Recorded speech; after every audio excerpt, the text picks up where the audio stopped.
የቀድሞ የሐዋሳ ከተማ ከንቲባ በነጻ ተሰናበቱ። የቀድሞ የሐዋሳ ከተማ ከንቲባ ረዳት ፕሮፌሰር ጸጋዬ ቱኬን የሲዳማ ክልል ጠቅላይ ፍርድ ቤት በነጻ አሰናብቷል። 13 ዓመት ተፈርዶባቸው በማረሚያ ቤት የነበሩት የቀድሞ ከንቲባ በዛሬው ዕለት በሲዳማ ክልል ጠቅላይ ፍርድ ቤት በነበራቸው ችሎት የሐዋሳ ከተማ ከፍተኛ ፍርድ ቤት ከወሰነባቸው የፍርድ ውሳኔ በነጻ መሰናበታቸውን ቤተሰቦቻቸው ለቲክቫ ኢትዮጵያ ገልጸዋል።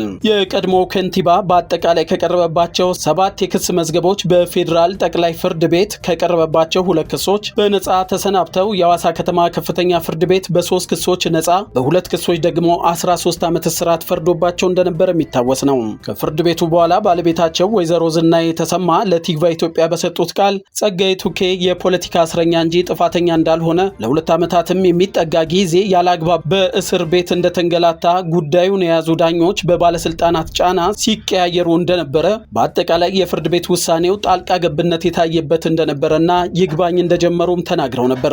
የቀድሞው ከንቲባ በዛሬው ዕለት በሲዳማ ክልል ጠቅላይ ፍርድ ቤት በነጻ ተሰናብተዋል።